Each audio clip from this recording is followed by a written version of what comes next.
Welcome students. Today we will talk about the last class of superclass Pisces, that is Osteichthyes or Teleostei. Basically these are bony fishes. In the last class we talked about cartilaginous fishes और एक बार एक quick revision हम cartilaginous fishes का ले लें।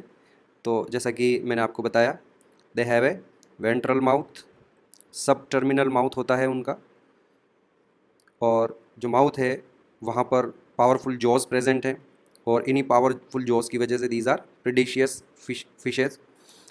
इसके अलावा body पर जैसा कि ये इस तरफ आप देखें, they have minute placoid scales. जो टीथ होते हैं वो बैकवर्डली डायरेक्टेड टीथ हैं which are again basically modified placoid scale. आपको ध्यान रखना है। यहाँ आ जाएँ हम इनके गिल्स की बात करें तो they always have 5 to 7 pairs of gills which are not covered by any operculum.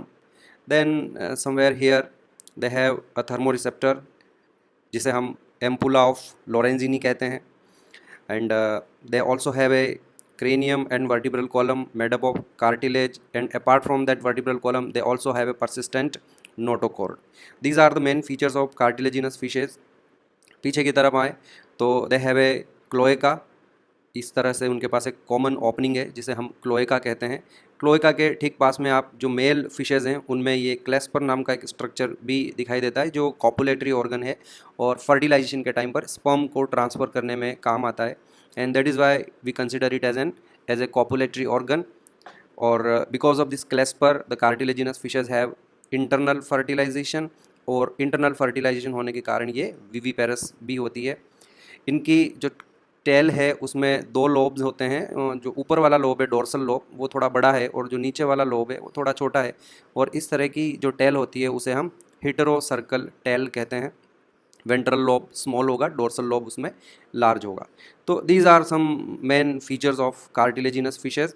Today we will talk about, हाँ एक पॉइंट जो यहाँ रहता है ये भी मैंने आपको बताया, they don't have any type of air bladder, and because of the absence of air bladder they cannot stay at one place, they have to swim continuously to avoid sinking, जो कि एक बड़ा ही इंपॉर्टेंट पॉइंट है, याद रखना है आपको। कुछ एग्जांपल्स बताए मैंने। स्कोलियोडॉन डॉग शार्क कहते हैं हम इसे। इसकी जो सेंस ऑफ स्मेल है वो बड़ी पावरफुल होती है, स्ट्रॉन्ग है। कैरकेरोडॉन इसे हम ग्रेट वाइट शार्क कहते हैं। प्रिस्टिस इसे हम सॉ फिश कहते हैं। टॉर्पिडो इसमें एक इलेक्ट्रिकल ऑर्गन होता है और उस वजह से इसे इलेक्ट्रिक रे भी कहा जाता है। और क्वेश्चन ये भी आता है कि व्हाट इज़ इलेक्ट्रिक ऑर्गन, तो electric organs are modified muscles. Then we also talked about trigon. Trigon have a poisonous sting, तो ये भी आपको याद रखना है, इसे हम स्टिंग रे के नाम से जानते हैं। Then another example that was chimaera. ये कार्टिलेजिनस फिश है, लेकिन क्योंकि इसमें ओपरकुलम है तो we consider it as a connecting link between bony fishes and cartilaginous fishes. तो let's come to the bony fishes. आज हम अब बात करते हैं बोनी फिशेज़ के बारे में। सबसे पहले मैं इसका एक डायग्राम बना लेता हूँ।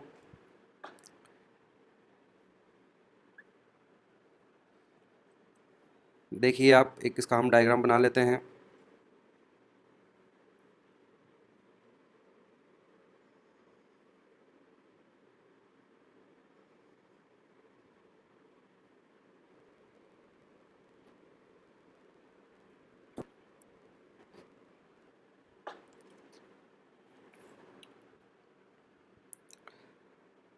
सो you can see here that this is a bony fish.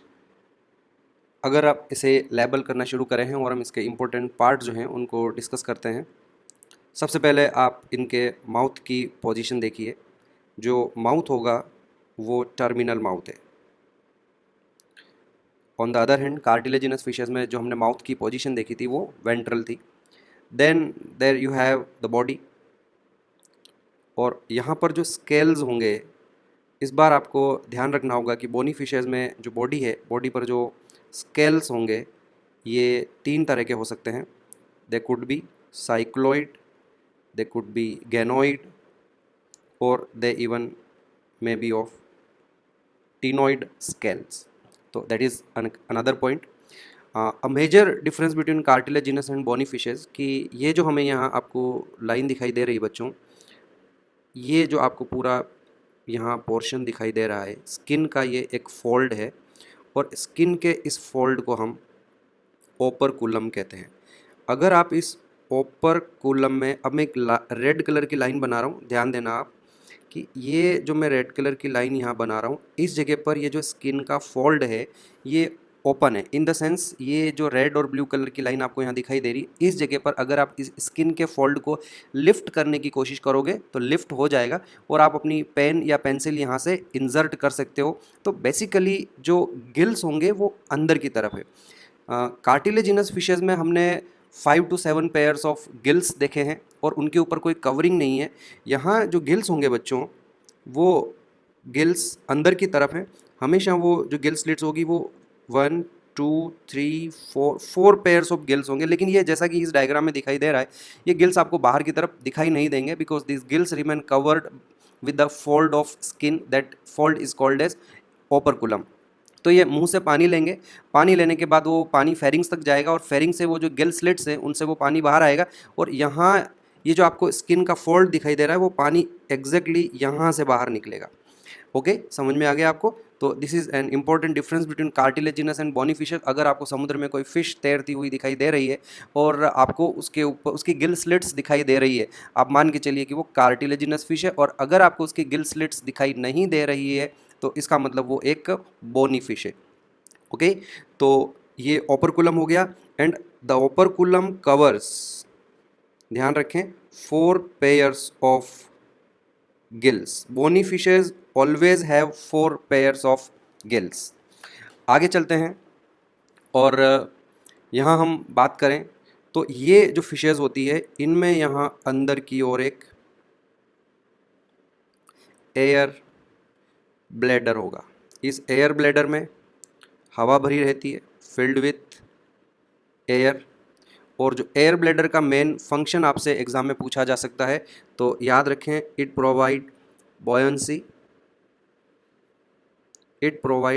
Buoyancy. तो इससे ये जो बोनी फिशेज है ये किसी एक जगह पर स्टेशनरी खड़ी रह सकती है और ये इस तरह से डूबती नहीं है, जबकि कार्टिलेजिनस फिशेज को, जैसा कि मैंने बताया, बार बार आपको बता चुका हूँ, they have to swim continuously to avoid sinking, और इनको ऐसा करने की ज़रूरत नहीं है।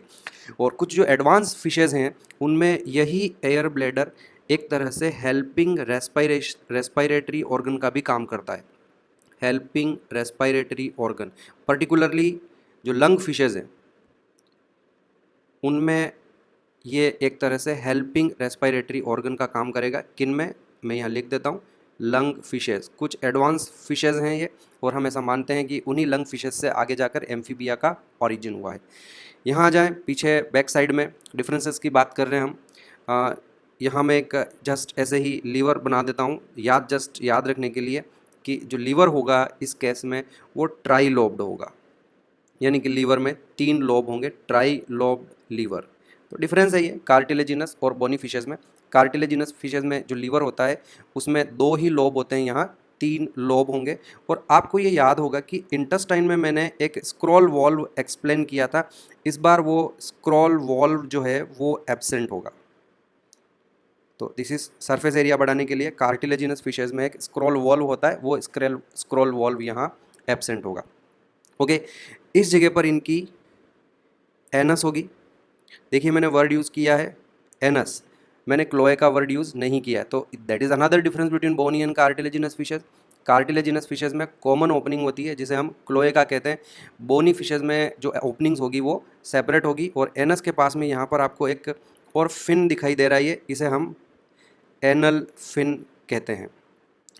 फाइन, इस बार इस जगह पर यहाँ किसी तरह का कोई क्लैस्पर वगैरह नहीं है, तो एक तो मैं यहाँ ओपनिंग बना रहा हूँ और उस ओपनिंग को लिख रहा हूँ reproductive opening, gonopore, reproductive opening. तो सेपरेट हो गई, एनस सेपरेट है, रिप्रोडक्टिव ओपनिंग सेपरेट है, और रिप्रोडक्टिव ओपनिंग सेपरेट है, क्लैस्पर नहीं है, तो इनमें जो फर्टिलाइजेशन होगा वो बिल्कुल बाहर पानी में ही हो जाएगा। तो फर्टिलाइजेशन इनमें एक्सटर्नल होगा और किसी तरह की कोई लार्वल स्टेजेस नहीं होती है, तो डेवलपमेंट जो है वो डायरेक्ट हो जाएगा। फाइन, पीछे की तरफ आ जाएं, टेल की बात करें, ये पूरा इनका कॉडल फिन है, कॉडल फिन। और देखिए कॉडल फिन में ये जो दोनों लोब्स हैं, ऊपर वाला लोब और नीचे वाला लोब जो है दोनों सेम साइज़ के हैं, तो इस तरह की टेल को हम होमो सर्कल टेल कहते हैं। होमो सर्कल टेल। मोस्टली इनमें इसी तरह की टेल होती है, homocercal tail. That's it about the bony fishes. ये कुछ मेजर पॉइंट्स हैं जो हमें बोनी फिशेस के याद रखने। अदरवाइज क्योंकि जैसा कि हमने बताया है कि दीज आर बोनी फिशेस, तो बॉडी इनकी स्ट्रीमलाइंड होगी, वो सभी फिशेस की होती है। बॉडी स्ट्रीम लाइंड होती है। स्ट्रीम लाइंड का मतलब आगे से नैरो, पीछे से भी नैरो और बीच में ब्रॉड होता है। बॉडी इनकी स्ट्रीम लाइंड होगी और स्केलेटन जो है इनका वो बोनी होगा, बोन्स से बना हुआ स्केलेटल सिस्टम होता है। इसके अलावा इनका जो लोकेशन है बोनी फिशेस की वो भी आपको याद रखनी है। कार्टिलेजिनस फिशेस मोस्टली मराइन होती है, लेकिन जो बोनी फिशेस होती है वो फ्रेश वाटर भी हो सकती है और मराइन भी हो सकती है। तो आपको दोनों ही जगह देखने को मिलेगी बोनी फिशेस। एक बड़ा ही इम्पोर्टेंट पॉइंट जो है मैं आपको यहाँ और बता देता हूँ, इनके फिन्स की हमने लेबलिंग नहीं की तो कर लेते हैं एक बार। तो ये हो गया इनका डोर्सल फिन। कैसा होगा बच्चों डोर्सल फिन? ये अनपेयर्ड होगा। अच्छा, यहाँ देखिए आप, ये इनमें पेक्टोरल फिन हो गया, ये पेक्टोरल फिन, ये पेयर्ड होगा। और ये नीचे की तरफ देखिए आप, ये इनके पेल्विक फिन है, ये भी पेयर्ड होते हैं। Fine, okay, come back to that important point जो मैं अभी आपको बताने जा रहा हूँ। रेड कलर से मैं मार्क करूँगा और ध्यान से सुनना बच्चों। हम जानते हैं कि ये जो आगे वाला एंड होता है इसे हम एंटीरियर कहते हैं। ये जो पीछे वाला एंड होता है इसे हम पोस्टीरियर कहते हैं। ये ऊपर वाली जो सरफेस होती है इसे हम डोर्सल सरफेस कहते हैं, और ये नीचे वाली जो सरफेस होती है इसे हम वेंट्रल कहते हैं। It's okay. अब हमें बात इनमें से किसी की नहीं करनी है, हम बात कर रहे हैं ये वाली जो हमारी साइड है इन्हें हम लेटरल साइड कहते हैं। मैं पहले आपको कई बार ये बता चुका हूँ। तो इधर वाली साइड और एक इसकी जो ऑपोजिट साइड होगी उसे हम लेटरल साइड कहते हैं। जिस तरह से हमारी बॉडी में साइड्स में जहाँ हमारे हाथ लगे हुए हैं, अटैच्ड हैं, एक हमारा फ्रंट हो गया, एक हमारा बैक हो गया, लेकिन जो हमारी दोनों साइड्स हैं उन साइड्स को हम लेटरल साइड्स कहते हैं। Okay, what I want to tell you about this lateral sides कि जितनी भी फिशेज हैं, ध्यान से सुनना मेरी बात को, चाहे वो कार्टिलेजिनस फिशेज हो चाहे वो बोनी फिशेज हो, इनकी ये जो लेटरल साइड होती है वहाँ पर अगर आप देखें तो आपको एक इस तरह से डॉटेड लाइन, वो हो सकता है नेकेड आई से नहीं दिखाई दे आपको, लेकिन एक इस तरह की लाइन दिखाई देती है और इस लाइन को हम लेटरल लाइन रिसेप्टर सिस्टम कहते हैं। लेटरल लाइन रिसेप्टर सिस्टम कहते हैं। फिशेज में ये एक मेजर सेंसरी स्ट्रक्चर होता है। फिर से मेरी बात को ध्यान से सुने, इंपॉर्टेंट पॉइंट है। Lateral line receptor system is present in all fishes, चाहे वो कार्टिलेजिनस फिशेज हो, मैंने उस समय आपको नहीं बताया, अभी बता रहा हूँ, और चाहे वो बोनी फिशेज हो। ये जो लेटरल लाइन रिसेप्टर सिस्टम्स होता है बच्चों, इसमें कई तरह के रिसेप्टर्स लगे रहते हैं। पर्टिकुलरली इसमें वाइब्रेशंस को रिसीव कर, पानी में जो हल्के फुल्के वाइब्रेशंस होते हैं उनको रिसीव करने के लिए रिसेप्टर्स होते हैं। तो मैं यहाँ लिख देता हूँ that lateral line receptor system contains receptors for vibrations.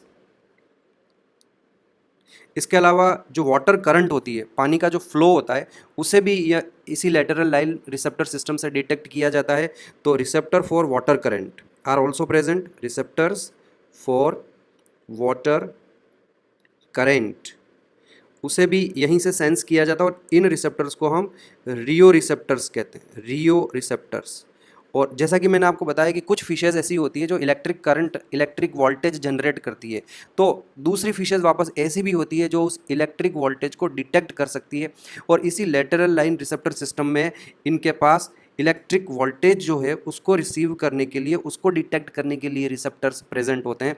Electric voltage receptors, और ऐसे रिसेप्टर्स को हम गैल्वेनो रिसेप्टर्स कहते हैं। गैल्वेनो रिसेप्टर्स कहते हैं। तो all this types of receptors are present in lateral line system. इसके अलावा और भी दूसरे रिसेप्टर्स होते हैं, पर मेजर जो receptors lateral line receptor system में पाए जाते हैं वो तीन तरह के हो गए। एक रिसेप्टर्स फॉर वाइब्रेशंस, दूसरे रिसेप्टर फॉर वाटर करंट जिन्हें हम रियो रिसेप्टर्स कहेंगे, और तीसरे यहाँ पर इलेक्ट्रिक वोल्टेज के रिसेप्टर्स भी होते हैं कि मान लो इनके पास में से कोई, इनके आसपास कोई ऐसी फिश आ रही है जो इलेक्ट्रिक वोल्टेज जनरेट करने वाली है, तो इनको वहाँ से भागना पड़ेगा, तो ये पहले से पानी में इलेक्ट्रिक वोल्टेज को डिटेक्ट कर सकती है, और इसके लिए मछलियों में ये इलेक्ट्रिक वोल्टेज रिसेप्टर सिस्टम होता है, और इन रिसेप्टर्स को हम गैल्वेनो रिसेप्टर्स कहते हैं। तो बच्चों ये बोनी फिशेज में और कार्टिलेजिनस फिशेज में एक इंपॉर्टेंट कैरेक्टरिस्टिक फीचर है। ध्यान से सुने, आगे एक पॉइंट और बताने जा रहा हूँ आपको कि इसके बाद जो नेक्स्ट क्लास आएगी एम्फीबिया। एम्फीबिया में जो लार्वल स्टेजेस होते हैं, उनके जो लार्वा होते हैं, इवन फ्रॉग का जो टेडपोल लार्वा होगा उनमें भी ये कैरेक्टरिस्टिक प्रेजेंट होगा, that is lateral line receptor system.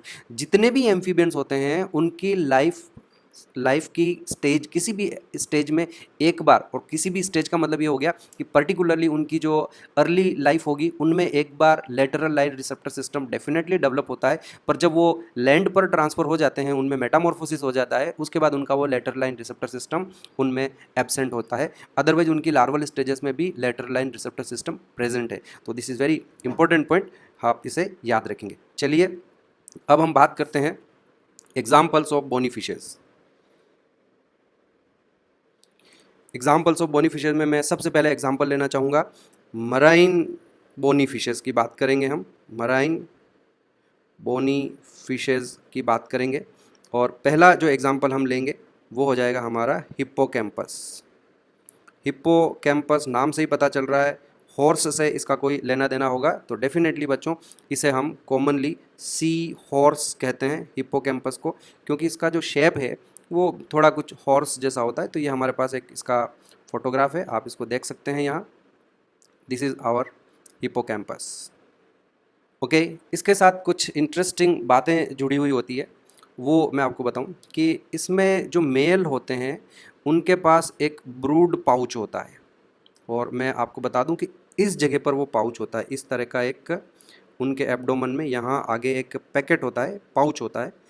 इस पाउच को हम ब्रूड पाउच कहते हैं, ये मेल में होता है। फीमेल जब अंडे देती है तो मेल क्या करता है कि जैसे मान लो किसी फीमेल ने पानी में अंडे दिए हैं, तो मेल उन सारे एग्स को यहाँ कलेक्ट करेगा, इसमें कलेक्ट कर लेगा, ब्रूड पाउच में कलेक्ट कर लेगा, और यहाँ उनको स्टोर करेगा। जो आगे का डेवलपमेंट होगा उन एग्स का वो इसी ब्रूड पाउच में होगा, और हैचिंग के बाद जो बच्चे निकलेंगे उनमें से छोटे छोटे हिप्पोकैम्पस वो फिर यहीं से बाहर निकलेंगे, तो यहाँ से फिर वो बाहर आ जाएंगे, पानी में निकल जाएंगे वो। तो आपको ऐसा लगेगा कि यार ये जो एनिमल है ये बच्चे पैदा कर रहा है या ये अभी इन बच्चों को जन्म दे रहा है, तो बेसिकली वो उन बच्चों को वहाँ जन्म नहीं दे रहा है, ये मेल है, ये फीमेल तो है नहीं। इस मेल ने, इसकी जो फीमेल ने अंडे दिए थे उन अंडों को कलेक्ट करके स्टोर किया था, और बाद में वो बच्चे यहाँ से बाहर निकल रहे हैं। Is that clear? तो ऐसे में जस्ट हम ऐसे ही जो कि ट्रूथ नहीं है, लेकिन हम इसे प्रेग्नेंट मेल के नाम से भी जानते हैं हिप्पोकैम्पस को। तो वो प्रेग्नेंट हुआ नहीं है, उसने तो जस्ट एग्स को कलेक्ट किया, और वो एक तरह से उन अंडों को पेरेंटल केयर दे रहा है, उनको प्रोटेक्ट कर रहा है, और बाद में वो बच्चे वहाँ से निकलेंगे। तो जरा बताइए कि ये जो एनिमल है हिप्पोकैम्पस, ये ओवीपेरस है या विवीपेरस है? तो ऑब्वियसली इसने सबसे पहले, जो इसकी फीमेल थी उसने अंडे दिए थे, इसलिए बेसिकली तो ये ओवीपेरस होता है, लेकिन बाद में मेल से जब बच्चे निकलते हैं तो ऐसा अपीयर होता है कि ये विवीपेरस है, ये बच्चे दे रहा है। तो ऐसे में इसमें हम यूँ कहते हैं कि the animal have secondary viviparity, secondary viviparity, यानी कि प्राइमरीली तो वो ओवीपेरस हो गया, प्राइमरीली वो ओवीपेरस हो गया, और सेकेंडरीली वो विवीपेरस हो गया। तो इस तरह का कैरेक्टरिस्टिक फीचर जो है ये हिप्पोकैम्पस में। दूसरा, अगर आप इसको ध्यान से देखो तो इसके जो स्केल्स होते हैं वो मछलियों में नॉर्मली इस तरह के छोटे छोटे स्केल्स होते हैं, इसके पास इस तरह के छोटे छोटे स्केल्स नहीं है, बल्कि इसके पास ये डर्मल स्क्यूट्स होते हैं, बड़े ब्रॉड स्ट्रक्चर हैं, इन्हें डर्मल स्क्यूट्स कहते हैं। In place of scales the animal have dermal scutes. तो these are few points regarding hippocampus. सबसे पहला पॉइंट ये ध्यान रखना, सी हॉर्स, तो इसका मतलब ये समुद्र में मिलता है, फ्रेश वाटर नहीं है। और मैं आपको पहले भी बता रहा हूँ कि पहले जो मैं एग्जांपल लेने जा रहा हूँ बोनी फिशेज़ के, वो मराइन बोनी फिशेज़ के एग्जांपल को हम डिस्कस कर रहे हैं। तो ये एक बोनी फिश है, एग्ज़ाम में ये क्वेश्चन आता है बच्चों, आपको एग्जांपल लर्न करने पड़ेंगे। मैंने एग्जांपल्स काफ़ी रिड्यूस कर दिए हैं, कुछ एग्जांपल ही मैं आपको बता रहा हूँ, और जितने एग्जांपल मैं आपको बता रहा हूँ वो आपको लर्न करने ही पड़ेंगे। तो एक क्वेश्चन एग्जाम में बहुत ज़्यादा आता है कौन सी बोनी फिश है, कौन सी कार्टिलेजिनस फिश है, तो आपको कंफ्यूज नहीं होना है। और फिर बोनी फिशेज में ये भी क्वेश्चन रहता है कि कौन सी मराइन है और कौन सी फ्रेश वाटर है। तो पहला जो मैंने आपको एग्जाम्पल लिए हैं वो मराइन बोनी फिशेज के लिए हैं। एक एग्जाम्पल हो गया हिपोकैम्पस, कुछ इंटरेस्टिंग पॉइंट्स बताए मैंने आपको उसके बारे में। दूसरा मैं आपको जो बता रहा हूँ वो हो जाएगा एक्सोसीटस। तो ये एक फ्लाइंग फिश है, एक्सोसीटस फ्लाइंग फिश। तो बेसिकली ये कोई नाम से फ्लाइंग फिश है, ये उड़ती नहीं है।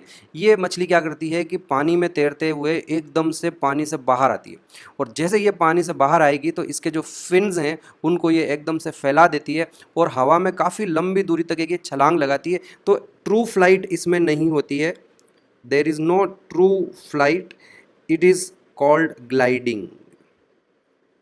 What is the difference between flight and gliding? Flight का मतलब हो गया बच्चों की कोई एनिमल हवा में लंबे समय तक रह सके और जिस तरफ वो अपना डायरेक्शन सेट करना चाहे वो उस डायरेक्शन में जब चाहे तब वो अपना डायरेक्शन चेंज कर ले, तो ये तो होती है ट्रू फ्लाइट।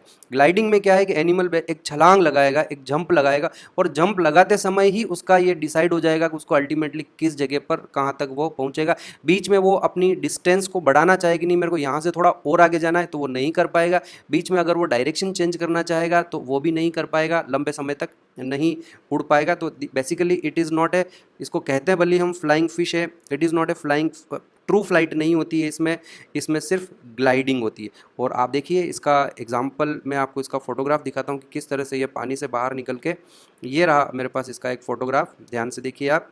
तो ये देखिए इसमें इसके जो विंग्स हैं उनको ये फैला देती है इस तरह से, विंग्स नहीं है सॉरी, फिन्स हैं जिनको ये विंग्स की तरह यूज़ कर रही है।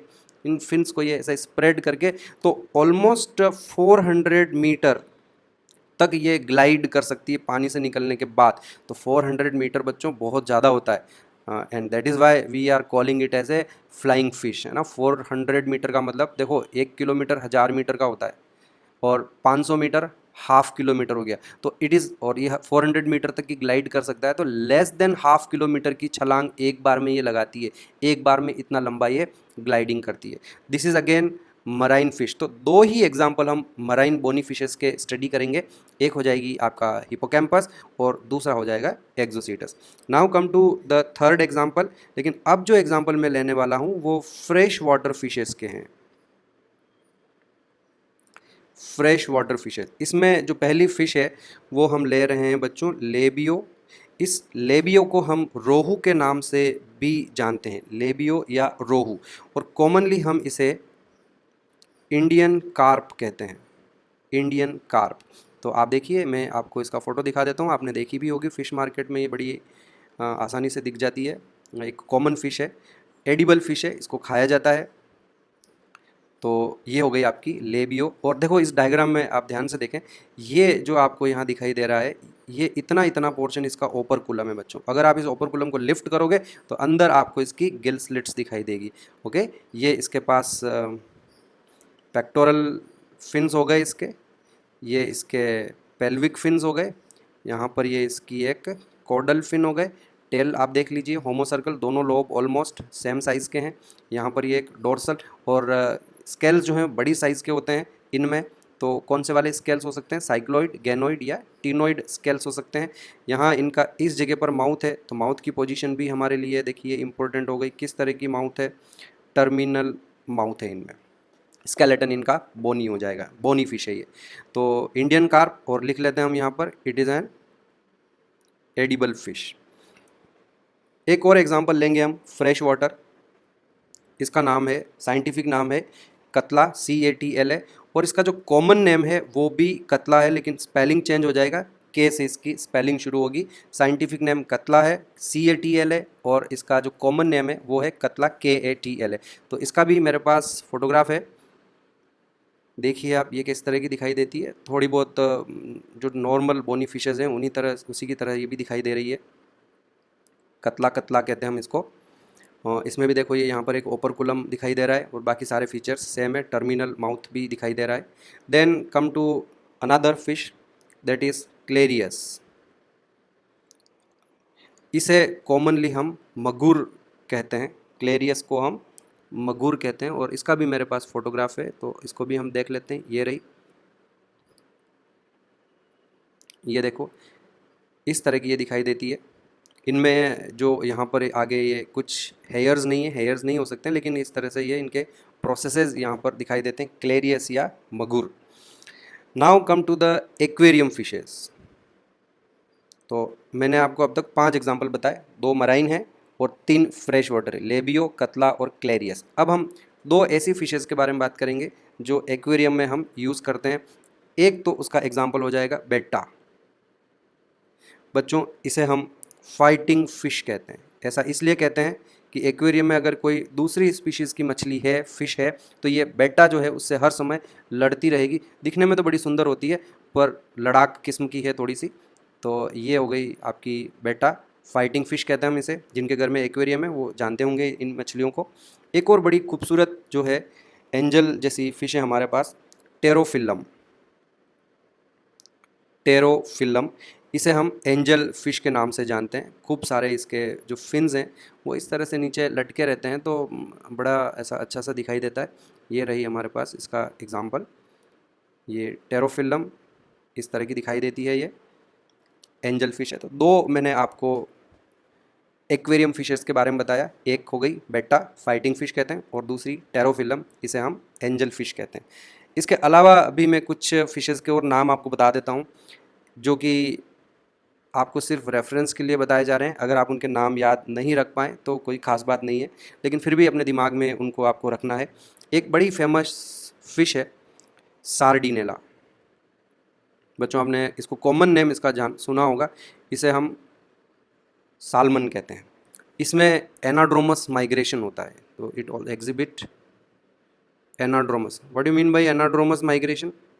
जब कोई फिश समुद्र से ऊपर रिवर में आती है तो उसे हम एनाड्रोमस माइग्रेशन कहते हैं। जिस तरह से पेट्रोमाइजोन में एनाड्रोमस माइग्रेशन है, सालमन में भी एनाड्रोमस माइग्रेशन होता है। सार्डिनेला एडिबल फिश है, इसको खूब खाया जाता है। और इंसान, मैं आपको एक बड़ी मज़ेदार बात बताता हूँ सालमन से रिलेटेड, कि जो एंशियंट सिविलाइजेशन है दुनिया के कई सारे हिस्सों में, वो उन जगहों पर डेवलप हुए हैं जहाँ पर सालमन के माइग्रेटरी पाथ हैं। जहाँ से सालमन ने माइग्रेट किया है उन्हीं रिवर्स के किनारे कई सारी एंशियंट ह्यूमन सिविलाइजेशन डेवलप हुई है, क्योंकि वो इस माइग्रेशन पर इन सालमन को खाते थे, और उससे जो है एक बड़ा फूड का मेजर सोर्स हुआ करती है ये मछली, फिश सालमन। एक और मैं एग्जांपल लेना यहाँ आपको पसंद करूँगा, that is we will talk about Latimeria. कभी आपको फ्री टाइम मिले तो सर्च करना, it belongs to a group called coelacanth. हम कई सालों तक ये समझते रहे कि ये फिश, इसके फॉसिल कई बार मिले हमें, और हम ये मानकर चल रहे थे कि ये फ़िश जो है पृथ्वी से अब गायब हो चुकी है, मतलब एक्सटिंक्ट हो चुकी है। लेकिन पिछले कुछ सालों में हमें इसके 2-3 जगहों पर लाइव हमको ये जो मछुआरे हैं उनको मिली, और बाद में हमको पता चला कि ये अभी एक्सटिंक्ट नहीं हुई है। बड़ी पुरानी फ़िश है, सबसे पुरानी जो ओल्डेस्ट वर्टिब्रेट है उसमें से इस एनिमल को कंसिडर किया जाता है। और क्योंकि अब हमें ये लाइव मिल चुकी है, तो now this fish is also consider as a living fossil. और इस मछली की क्या खास बात है कि ये ओल्डेस्ट लिविंग वर्टिब्रेट है। ओल्डेस्ट लिविंग वर्टिब्रेट में ये लेटिमेरिया आती है। मैं ज़्यादा टाइम अभी यहाँ नहीं लूँगा, अगर आपको एग्ज़ाम में तो क्वेश्चन नहीं आएगा, बट बीइंग ए जूलॉजिस्ट अगर आपको थोड़ा इंटरेस्ट हो तो आप लेटिमेरिया के बारे में सर्च करो। दुनिया के 3 हिस्सों में ये फ़िश हमें मिली है। ओके, अभी ज़्यादा टाइम नहीं लेते हम, और एक और एग्जांपल लेते हैं, दैट इज़ चिनोसिफेलस। ये जो फ़िश है इसका भी एक इंटरेस्टिंग पॉइंट है चिनोसिफेलस का। इसे कॉमनली हम आइस फिश कहते हैं, और कई कॉम्पिटिटिव एग्जाम में ये क्वेश्चन पूछा जा सकता है। It is only vertebrate without haemoglobin. जितने भी वर्टिब्रेट्स हैं, वर्टिब्रेटा में साइक्लोस्टोमेटा से लेकर आगे जितने भी एनिमल हैं, उन सभी में हीमोग्लोबिन तो होता ही है, but it is only vertebrate, it is only vertebrate without haemoglobin. और ये पर्टिकुलरली जो हमारा साउथ पोल है उसका जो ओशियन है वहाँ ये रहती है, हीमोग्लोबिन के बिना होता है। और because of the lack of haemoglobin इसके जो ब्लड की ऑक्सीजन कैरिंग कैपेसिटी है वो रिड्यूस होकर सिर्फ नॉर्मल की 10% ही रह जाती है ना। तो क्योंकि हीमोग्लोबिन नहीं है, पर इसमें फिर दूसरे अडेप्टेशन होते हैं, उस वजह से ये सर्वाइव कर जाती है। अदरवाइज इसके ब्लड की ऑक्सीजन कैरिंग कैपेसिटी काफ़ी कम होती है। नॉर्मल ब्लड की जो होनी चाहिए उसकी 10% ही ऑक्सीजन कैरिंग कैपेसिटी। फाइन बच्चों, लास्ट एक और एग्जांपल मैं आपको बता देता हूँ। पहले भी मैं आपको इन मछलियों के बारे में बता चुका हूँ। डिप्नोई ग्रुप की जो फिशेज़ है जिन्हें हम लंग फिशेज़ कहते हैं। डिप्नोई क्या है? ये एक ग्रुप है और उसमें तीन ही स्पीशीज़ आज की तारीख में इस दुनिया में एग्जिस्ट करती है। एक है प्रोटोप्टेरस, ये साउथ अफ्रीका में मिलती है, तो इसे साउथ अफ्रीकन लंग फिश कहते हैं हम। एक लेपिडोसाइरेन है, लेपिडोसाइरेन ये साउथ अमेरिका में मिलती है, तो इसे साउथ अमेरिकन लंग फिश कहते हैं। और एक नियोसीरोटोडस, नियोसीरोटोडस है ना, बड़े मज़ेदार नाम है, हो जाएंगे याद आपको, कोई ख़ास बात नहीं है। ये ऑस्ट्रेलिया में मिलती है, तो ये ऑस्ट्रेलियन लंग फिश कहलाई जाती है। तो इस तरह से हमारे पास दुनिया में 3 लंग फिशेज़ होती है। इनका जो एयर ब्लैडर है वो लंग्स में मॉडिफाई हो जाता है और वो रेस्पिरेटरी ऑर्गन की तरह बिहेव करता है। और हम ये मानते हैं कि इन्हीं के जो रिलेटिव्स हैं उनसे आगे एम्फीबिया का इवोल्यूशन हुआ। एग्जैक्टली इनसे नहीं हुआ, हमें ये कहना चाहिए कि लंग फिशेज़ के जो एंसिस्टर हैं वो और आज के जो मॉडर्न एम्फीबियंस हैं उनके एंसिस्टर कॉमन थे। और उन एंसिस्टर में जो एयर ब्लैडर है वो रेस्पिरेटरी ऑर्गन की तरह वर्क करता है। तो हम डिप्नोई को एम्फीबिया का डायरेक्ट एंसिस्टर कंसिडर नहीं करेंगे। क्लियर रहें आप इस चीज़ को कि जिनसे डिप्नोई का इवोल्यूशन हुआ है, जिन एनिमल से, उन्हीं से एम्फीबिया का इवोल्यूशन भी हुआ है। And that's why this Dipnoi group की ये जो लंग फिशेज़ हैं इनको हम अंकल ऑफ एम्फीबिया कहते हैं। फादर ऑफ एम्फीबिया नहीं कहा, क्योंकि इनसे इवोल्यूशन नहीं हुआ। इनके और एम्फीबियन के जो एंसिस्टर हैं वो कॉमन है and therefore they are known as uncle of amphibia.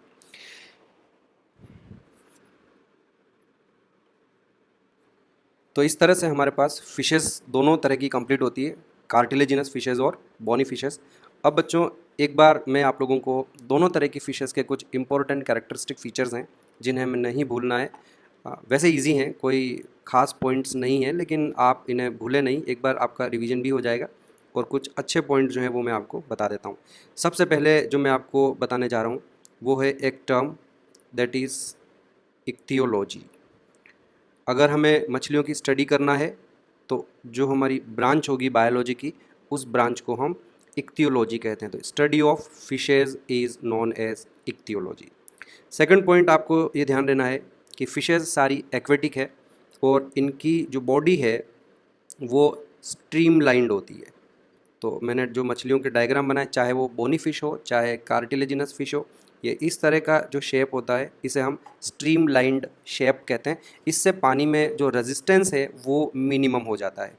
तो all fishes have streamlined body, कुछ एक्सेप्शन को छोड़ दो। जो रेज और स्केट्स, जो बॉटम ड्वेलर होती है, जो नीचे रहती है, एक्टिव स्विमर नहीं है, उनकी भले ही ब्रॉड बॉडी होती है, अदरवाइज जितनी भी फिशेज हैं उनकी स्ट्रीमलाइंड बॉडी है। ये मैंने स्टीम लिख दिया तो हम इसको करेक्ट कर देते हैं। It is body is streamlined और 3 पार्ट में डिवाइडेड है। हेड होता है, फिर सीधा ट्रंक होगा और एक उनकी पीछे की तरफ टेल हो जाएगी। तो ये आगे वाला पोर्शन पूरा हेड होता है, देन ये पूरा ट्रंक हो जाएगा। और आगे ले लेते हैं यहाँ तक इनका, और ये जो लास्ट में पॉइंट एरिया बचेगा ये उनकी टेल हो जाएगी। तो बॉडी में 3 पार्ट हैं और जैसा कि मैंने आपको बता ही दिया है कि बॉडी कवर्ड बाई स्केल्स। और ये कौन से वाले स्केल्स हैं? तो दीज आर डर्मल स्केल्स। और आई होप कि मैंने जो आपको याद होगा, जब मैंने कॉर्डेटा के जनरल कैरेक्टर बताए तब मैंने डर्मल स्केल्स और एपिडर्मल स्केल्स में डिफरेंस पहले बता दिया है। दे ऑल्सो हैव, इनके पास लिम्ब्स नहीं है, ये टेट्रापोडा में से बिलोंग नहीं करती है, ये सुपर क्लास पाइसेस से बिलोंग करती है। That's why they do not have limbs but they have paired fins. Another point, इनके इंटरनल ईयर में ध्यान रखना है आपको। इंटरनल ईयर जो होता है उसमें 3 सेमी सर्कुलर कैनाल्स होगी, 3 सेमी सर्कुलर कैनाल्स। फाइन। इनमें ध्यान रखें मिडल ईयर और एक्सटर्नल ईयर, मिडल ईयर और एक्सटर्नल ईयर जो है दोनों एब्सेंट है। इनमें किसी भी तरह का कोई टिम्पेनम जिसे हम कान का पर्दा या ईयर ड्रम कहते हैं, वो टिम्पेनम भी इनमें एब्सेंट है। जब मिडल ईयर ही नहीं है तो टिम्पेनम नहीं होगा। एक और पॉइंट सिंपल सा, रेस्पिरेशन। तो आप जानते हैं कि दे रेस्पायर थ्रू गिल्स, और गिल्स में दो सिनेरियो बताए कि या तो गिल्स 5 to 7 पेयर्स होंगे, नॉट कवर्ड बाई ओपरकुलम, ये कार्टिलेजिनस फिशेज में हो जाएगा, या फिर 4 पेयर्स ऑफ गिल्स, ये जो है बोनी फिशेज में होगा, जहाँ it will be covered by operculum. एक और point that is about blood vascular system. तो ब्लड वस्कुलर सिस्टम में आप ध्यान रखें, जो हार्ट होगा वो 2 चैम्बर्ड है। सभी मछलियों में हार्ट 2 चैम्बर्ड होगा, जिसे हम वीनस हार्ट भी कहते हैं। Why it is venous heart? Only deoxygenated blood flow through the heart. ये सिनेरियो साइक्लोस्टोमेटा में भी था। इनके जो आरबीसीज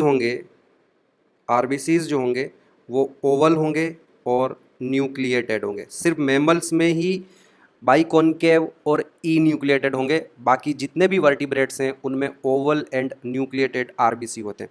बच्चों में ये थोड़ा सा आपको इनका जो वीनस हार्ट वाला पार्ट है उसको एक्सप्लेन कर देता हूँ, एक डायग्राम बना के आपको समझा देता हूँ।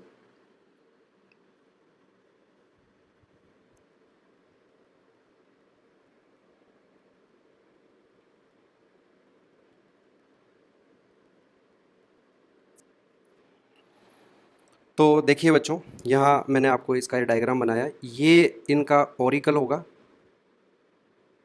ऑरिकल, और ये इनका वेंट्रिकल है, और इस तरह से ये इनका पूरा एक हार्ट हो गया जिसमें 2 चैम्बर हैं।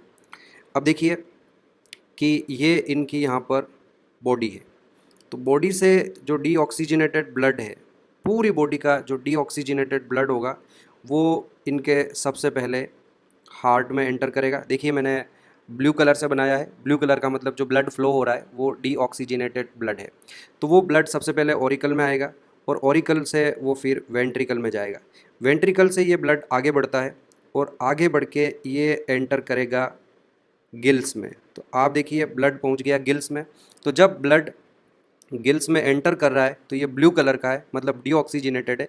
लेकिन जब ये गिल्स से बाहर निकल रहा है तो ये रेड कलर हो गया, मतलब अब ये ऑक्सीजनेटेड ब्लड है, और ये ऑक्सीजनेटेड ब्लड पूरी बॉडी में सर्कुलेट हो जाएगा।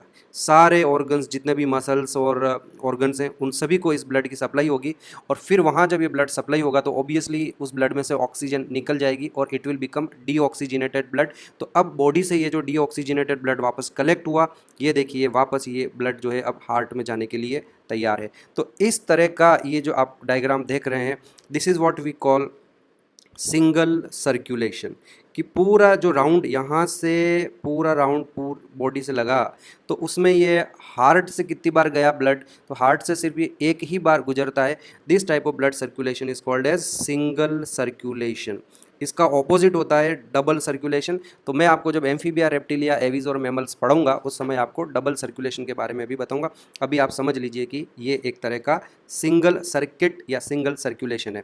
और आपने देख ही लिया कि ये जो पूरा हार्ट है इसमें सिर्फ डीऑक्सीजनेटेड ब्लड ही जा रहा है। तो सिनेरियो क्या रहता है इनमें, सिस्टम क्या रहेगा, साइकिल क्या है कि हार्ट से ब्लड पहले जाता है सीधा गिल्स में, गिल्स से वो प्यूरीफाई होगा, और प्यूरीफाई होकर वो वापस हार्ट में नहीं आएगा, गिल्स से वो ब्लड सीधा बॉडी को सप्लाई हो जाएगा, और बॉडी में वो ब्लड जब सप्लाई होगा तो उसमें से ऑक्सीजन निकलेगी, वो डीऑक्सीजनेटेड ब्लड बन जाएगा, और बॉडी से फिर वो ब्लड सीधा हार्ट में आएगा, हार्ट से गिल्स, गिल्स से बॉडी, बॉडी से हार्ट। तो इस तरह से एक सिंगल सर्कुलेशन इनमें चलता है सभी फिशेज में, और इवन साइक्लोस्टोमेटा में भी यही सिनेरियो रहेगा। ब्लड वेस्कुलर सिस्टम के बाद हम बात करते हैं इनके फिशेज़ के एक्सक्रीटरी सिस्टम की। तो बच्चों एक्सक्रीटरी सिस्टम वैसे कोई खास बात नहीं है, लेकिन यहाँ से एक इम्पॉर्टेंट क्वेश्चन बनता है, रियली इंपॉर्टेंट क्वेश्चन बनता है, और वो है, वो मैं बाद में बताऊँगा, लेकिन पहले तो आप ये देख लिए कि इनमें एक्सक्रीशन किससे होगा, किडनी से होगा। किडनी कौन सी वाली होगी इनमें, मीजोनेफ्रिक किडनी होगी। मीजोनेफ्रिक यानी कि जो नेफ्रोजेनिक मीजोडर्म है उसके मिडल पार्ट से किडनी डेवलप होती है। ये पॉइंट इंपॉर्टेंट नहीं है, इंपॉर्टेंट पॉइंट ये है कि इनका नाइट्रोजीनस वेस्ट क्या होगा, और वहाँ से क्वेश्चन आता है। तो देखो बच्चों, हमारे पास 3 तरह की फिशेज़ है। पहली है हमारे पास मराइन कार्टिलेजिनस फिशेस। तो कार्टिलेजिनस फिशेस तो वैसे ही मराइन ही होती है, आगे मैं मराइन नहीं भी लिखूं तो चलेगा, लेकिन फिर भी मैं लिख रहा हूं। जो मराइन कार्टिलेजिनस फिशेस होती है उनका नाइट्रोजिनस वेस्ट यूरिया होगा। उसके बाद जो आपकी मराइन बोनी फिशेज है, क्योंकि बोनी फिशेज दोनों जगह रहती है, समुद्र में भी रहती है और फ्रेश वाटर में भी। तो जो मराइन बोनी फिशेज है उनमें एक अलग ही तरह का नाइट्रोजिनस वेस्ट होता है जिसका पूरा नाम है ट्राई मिथाइल अमीन ऑक्साइड। ट्राई मिथाइल अमीन ऑक्साइड, ये मराइन बोनी फिशेज का नाइट्रोजिनस वेस्ट। मैं यहाँ ऊपर लिख लेता हूँ कि आप पढ़ क्या रहे हैं। You are talking about nitrogenous waste. तो तीन तरह के नाइट्रोजिनस वेस्ट होंगे। जो समुद्र में रहने वाली कार्टिलेजिनस फिशेज है उनका तो नाइट्रोजिनस वेस्ट यूरिया होता है। जो समुद्र में रहने वाली बोनी फिशेज है उनका नाइट्रोजिनस वेस्ट ट्राई मिथाइल अमीन ऑक्साइड होता है, जिसे TMAO कहते हैं। अगर आप कभी बीचेस वगैरह पर जाएं, घूमने कभी गए होंगे, तो आपने बीचेस के वहाँ पर जब मछुआरों को मछली पकड़ते हुए देखा होगा। वो नॉर्मली बच्चों बोनी फिशेस को ही खाया जाता है और उन्हीं को पकड़ते हैं। और जब उन बोनी फिशेस को सी बीच पर हम ऐसे सुखाते हैं या वो पकड़ते हैं, स्टोर करते हैं, तो मछलियों की एक अजीब सी स्मेल आती है, जो फिशी स्मेल उसको नॉर्मली कहते हैं। जो फिशी स्मेल मछलियों में होती है वो उनके इसी नाइट्रोजिनस वेस्ट की वजह से होती है, ट्राई मिथाइल अमीन ऑक्साइड की वजह से होती है। तो ये दूसरा नाइट्रोजिनस। अब हमारे पास कौन सी मछलियाँ बची? अब हमारे पास बची bony fishes, fresh water bony fishes. जो फ्रेश वाटर बोनी फिशेज होती है उनका जो नाइट्रोजिनस वेस्ट होगा वो अमोनिया होगा, अमोनिया। तो ये पॉइंट जो है बच्चों आपको याद रखना इम्पोर्टेंट है। ये पॉइंट रिपीट कर लें, अच्छे से अपने दिमाग में बिठा लें। मराइन फिशेज जो कार्टिलेजिनस होती है, कार्टिलेजिनस फिशेज फ्रेश वाटर में नहीं मिलेगी, तो मराइन लिखने की मुझे ज़रूरत नहीं थी। उनका नाइट्रोजिनस वेस्ट यूरिया होगा। समुद्र में रहने वाली जो बोनी फिशेज है उनका नाइट्रोजिनस वेस्ट ट्राई मिथाइल अमीन ऑक्साइड या TMAO होगा। और जो फ्रेश वाटर बोनी फिशेज है उनका जो नाइट्रोजिनस वेस्ट है वो अमोनिया होगा। इसके बाद एक और पॉइंट जो है हम बात करेंगे, रिपीट कर रहा हूँ मैं, कौन से नंबर का पॉइंट है? एक्सक्रीटरी सिस्टम हम पढ़ रहे हैं। 8th पॉइंट हमारा एक्सक्रीटरी सिस्टम का हो गया। 9th पॉइंट जो मैं अब डिस्कस करने जा रहा हूँ वो सेंसरी सिस्टम का है। बता चुका हूँ पहले, लेकिन एक बार मुझे लगता है कि फिर से आपको रिकॉल करा देता हूँ, क्योंकि ये बड़ा ही इंपॉर्टेंट पॉइंट है। सेंसरी सिस्टम में इनके पास आँख, नाक सब कुछ होगा। द इम्पोर्टेंट पॉइंट ये है कि they have got a lateral line receptor system. तो उसे आप रिवाइज कर लें, ऊपर मैं बता चुका हूँ। उसमें वाइब्रेशन के लिए रिसेप्टर्स होते हैं, उसमें वाटर फ्लो, वाटर करंट के लिए रियो रिसेप्टर्स होते हैं, और इलेक्ट्रिक फील्ड को डिटेक्ट करने के लिए उनके पास गैल्वेनो रिसेप्टर होते हैं। तो lateral line receptor system is an important characteristic feature of all fishes. Then 10th point और लास्ट फाइनल हम इसको डिस्कस कर लेते हैं, that is about their nervous system. तो ये मुझे बताना ज़रूरी है। नर्वस सिस्टम क्या पॉइंट बताने जा रहा हूँ। नर्वस सिस्टम में तो क्या होगा बच्चों? नर्वस सिस्टम में इनके पास एक ब्रेन होगा और एक नर्व कॉर्ड होती है, जो कि नॉर्मली सभी कॉर्डेट में। पॉइंट जो हम डिस्कस करने जा रहे हैं वो है बच्चों क्रेनियल नर्व्स का। Let me explain it to you कि जैसे ये हमारे पास कोई ह्यूमन है, ह्यूमन का ब्रेन है। हाँ नहीं, सही नहीं बना।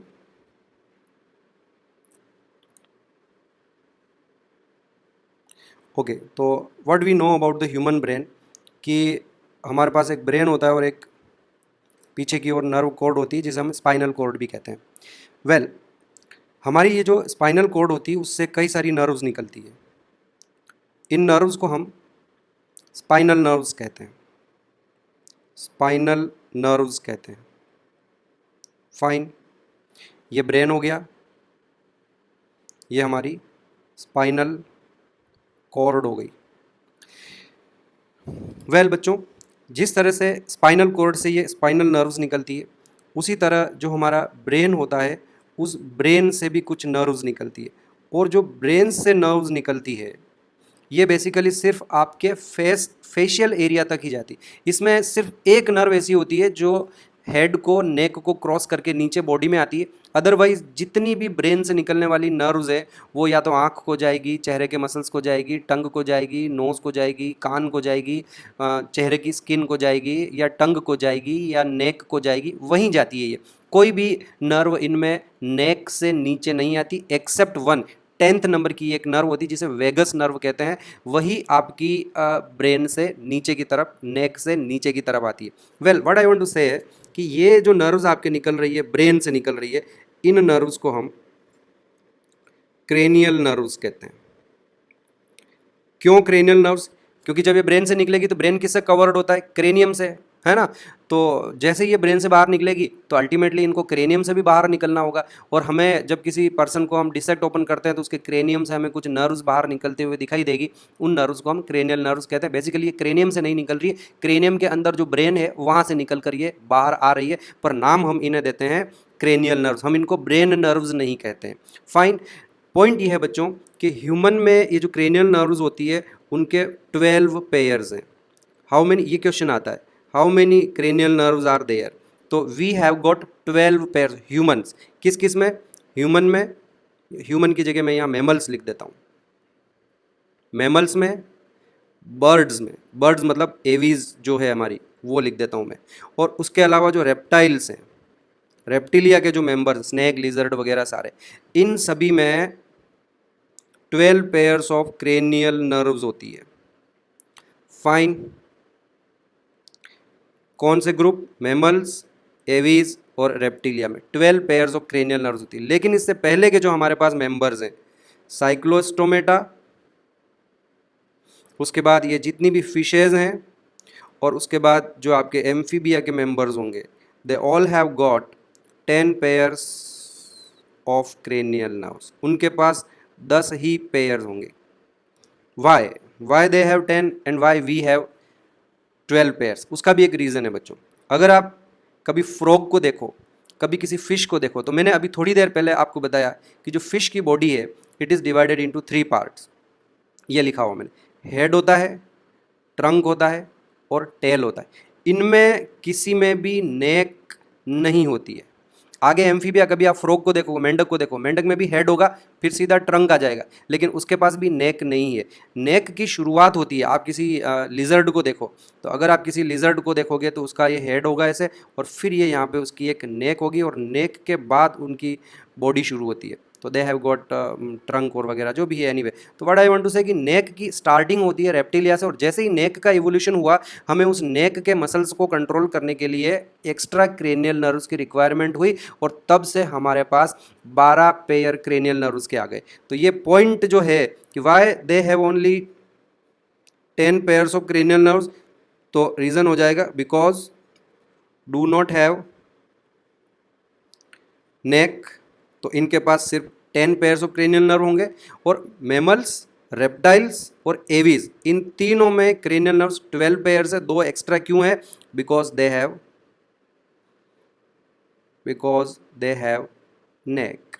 तो ये एक और इम्पोर्टेंट पॉइंट नर्वस सिस्टम से रिलेटेड जो मुझे बताना तो फिशेज़ का था, लेकिन मैं सारा बताता हूँ। फिशेज़ में कितने पेयर क्रेनियल नर्व्स के होंगे? फिशेज़ में 10 पेयर्स ऑफ क्रेनियल नर्व्स होंगे। ओके, ये लिजर्ड का बहुत ही गंदा डायग्राम बना, इसको हटा देते हैं हम।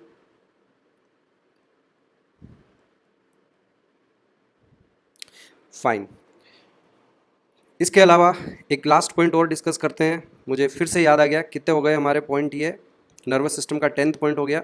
एक 11th पॉइंट बता चुका हूँ वैसे पहले कि इनके पास extra embryonic membranes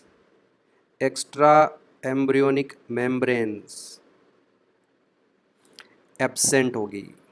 amnion, chorion, allantois absent होगी। एक्स्ट्रा एम्ब्रियोनिक मेम्ब्रेन एब्सेंट है, मैं पहले भी आपको बता चुका हूँ, फिर से एक बार रिवीजन दे देता हूँ आपको। ये चीज़ें बार बार अपने टिप पर लानी है। साइक्लोस्टोमेटा, उसके बाद फिशेज़ के बाद एम्फीबिया, ये तीनों जो ग्रुप होंगे इनको हम एन एमनियोटा कहते हैं, क्योंकि इनके पास एमनियोन नहीं होगी, एन एमनियोटा हो जाएंगे।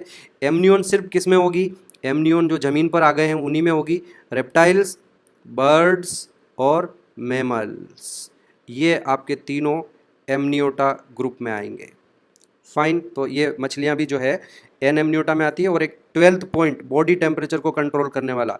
Can they control their body temperature? No, they can not regulate, they can not control their body temperature. ऐसे एनिमल को हम क्या कहते हैं? Such animals are called poikilothermic, या हम इन्हें कोल्ड ब्लडेड एनिमल्स कहते हैं। तो fishes are also cold blooded. Warm blooded सिर्फ दो ही ग्रुप हैं, बर्ड्स और mammals are warm blooded, and apart from these two group बाकी जितने भी बचे हुए हैं पीछे रेप्टिलिया, उसके बाद एम्फीबिया, उसके पहले फिशेज, उसके पहले साइक्लोस्टोमेटा और इवन इन्वर्टिब्रेट सारे जितने भी होते हैं they are also poikilothermic cold blooded होते हैं, they can not regulate their body temperature. Fine, तो इसी के साथ हमारा ये जो पार्ट है कंप्लीट होता है बच्चों। फिशेस के बारे में मैंने आपको बहुत सारी बातें बता दी है, लेकिन हर बात हमारे लिए बड़ी ही इंपॉर्टेंट है, इसमें से किसी भी पार्ट को आपको छोड़ना नहीं है। जितने पॉइंट्स मैंने आपको बताए सब आप अच्छे से याद करें। एग्जांपल्स मैंने बहुत कम बताए हैं आपको, ज़्यादा वैसे भी नहीं बताएं, तो जितने एग्जांपल्स मैंने आपको बताए हैं वो सारे आपको लर्न करने हैं। Thank you very much.